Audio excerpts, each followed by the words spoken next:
Di sebuah hutan yang rimbun, di tengah-tengah aneka tumbuhan hijau dan bunga yang berwarna-warni, tinggallah seekor kera yang cerdik bernama Koko. Koko tidak seperti kera lainnya. Dia adalah seorang pujangga dan pemimpi yang senang menghabiskan waktu dengan membaca dan menuliskan puisi. Dalam salah satu petualangannya di hutan, Koko bertemu dengan seorang kelinci yang anggun dan cantik. Dia bernama Putih.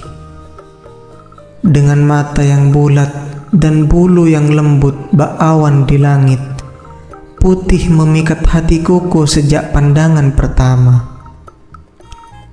Siapa gerangan dirimu, wanita nan cantik jelita yang melompat-lompat bagaikan tarian alam? Tanya Koko kagum. Putih tersenyum, matanya berbinar.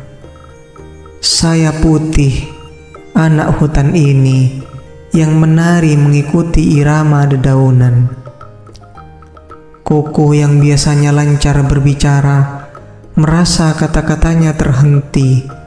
Namun, tak ingin kehilangan kesempatan, dia pun berkata, "Ah Putih, apakah kau tidak keberatan menyimak salah satu buah karya puisi yang telah kucipta?" Putih mengangguk penasaran. Dengan senang hati Koko, dan dengan suara yang penuh emosi, Koko mulai membacakan puisi tentang hutan yang damai, tentang dedaunan yang berbisik, dan tentang bulan purnama yang menyinari keindahan malam. Putih terpesona bukan hanya oleh kata-katanya yang indah, tapi oleh ketulusan hati Koko. "Ah Koko, kau bukan hanya seekor kera, tapi seorang penyair juga," ucap Putih terharu. "Hatimu sehalus sutra dan pikiranmu sejernih mata air." Koko tersenyum, tergerak oleh pujian yang diberikan oleh Putih. "Wahai kelinci yang lembut, bersamamu aku merasa seperti pahlawan dalam dongeng, siap untuk berlayar di lautan petualangan. Bisakah aku mungkin meminjam sedikit waktumu lagi esok hari?"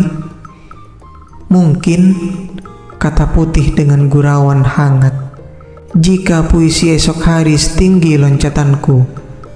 Mereka berdua tertawa, suara mereka berpadu dengan alunan angin hutan. Hari berganti dan pertemuan demi pertemuan membuat kisah mereka terjalin lebih jauh. Mereka berbagi cerita, tertawa bersama, dan belajar satu sama lain. Tapi Koko tahu, di dalam hati yang paling dalam, dia telah jatuh cinta pada kelinci yang lincah itu. Suatu hari dengan beraninya Koko berkata, "Wahai Putih, aku mustahil boleh bersamamu karena kita berbeda. Tapi izinkan aku mengatakannya, dalam puisi atau tidak, bahwa aku jatuh cinta padamu." Putih mendekat, matanya lembut dan menghangatkan jiwa. "Oh Koko, di mataku kau lebih dari sekedar kera, dan perasaan yang kau tunjukkan membuatku semakin berharga. Cinta tak mengenal bentuk atau warna, dan hatiku telah terbuka untukmu." Dan di bawah sinar bulan, di antara nyanyian jangkrik dan bisikan pohon, mereka berdua merajut kisah cinta yang mana kera dan kelinci bukan sekedar kawan, tapi sahabat sejati dan pemadu cinta yang tulus.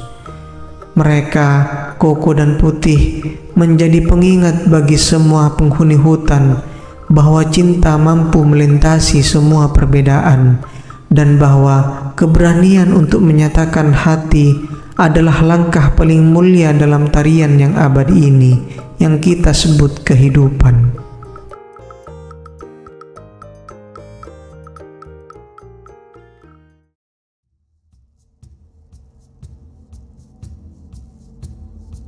Pada suatu hari di hutan yang lebat, tinggallah seekor tupai yang ceria bernama Tiko dan kelelawar malam yang bijaksana bernama Kira. Tiko senantiasa sibuk mengumpulkan biji-bijian dan kacang-kacangan untuk disimpan sebagai persediaan makanan selama musim dingin yang panjang. Sementara itu, Kira sang kelelawar lebih senang menghabiskan waktunya dengan tidur di siang hari dan terbang mencari makan di malam hari. Suatu ketika datang musim kemarau yang panjang, sehingga makanan di hutan menjadi sangat langka. Tiko mulai khawatir dengan persediaan makanannya yang menipis. Ia harus bekerja 2 kali lebih keras untuk mencari makanan, sementara teman-teman lainnya mulai kehilangan harapan. Kira yang melihat kesulitan Tiko merasa kasihan. Ia menghampiri Tiko dan berkata, "Hai teman kecil, mengapa begitu lelah? Bukankah persediaan makananmu cukup untuk bertahan hingga musim berikutnya?" Tiko menghela napas dan menjawab, "Wahai teman malam, persediaan mungkin cukup bagi 1 tupai, tetapi banyak hewan lain di hutan ini yang kelaparan. Saya harus mencoba membantu mereka." Kira terdiam sejenak lalu berkata, "Ternyata engkau memiliki hati yang mulia, Tiko. Aku punya ide. Mari kita kerjasama. Di malam hari, aku bisa terbang lintas hutan mencari sumber makanan yang belum kamu ketahui. Dan di siang harinya, kamu bisa mengumpulkannya." Tiko tersenyum gembira. "Itu ide yang luar biasa, Kira. Dengan sayapmu, kamu bisa melihat banyak hal dari atas sana. Ayo kita bekerja sama." Sejak saat itu, Kira dan Tiko bekerja sama dengan sempurna. Di malam hari, Kira terbang tinggi mengeksplor area hutan yang belum terjamah, mencari buah-buahan, biji-bijian, dan serangga yang masih bisa dimakan. Ia kemudian akan memberi tanda dengan suara khasnya atau dengan menggoreskan kulit pohonnya. Pada siang harinya, Tiko akan mencari tanda yang diberikan Kira dan mengumpulkan makanan tersebut. Tak lama kemudian, persediaan makanan di hutan mulai bertambah. Tiko juga membagikan rahasianya kepada hewan-hewan lain di hutan itu, mengajari mereka bagaimana cara bekerja sama untuk bertahan hidup. Dengan kecerdikan Tiko dan bantuan Kira, hewan-hewan di hutan itu tidak lagi kelaparan hingga kemarau berakhir. Semua hewan di hutan tersebut belajar nilai penting kerjasama dan saling membantu. Dari kisah Tiko dan Kira ini, para penghuni hutan tahu bahwa persahabatan dan kerjasama bisa mengubah nasib mereka, bahkan dalam situasi terberat sekalipun. Bukit bukan lagi halangan bagi si kecil Tiko, dan kegelapan malam tak lagi hambatan bagi Kira. Mereka menjadi legenda hutan, simbol persahabatan dan kemitraan, menginspirasi generasi yang akan datang untuk terus bekerja sama.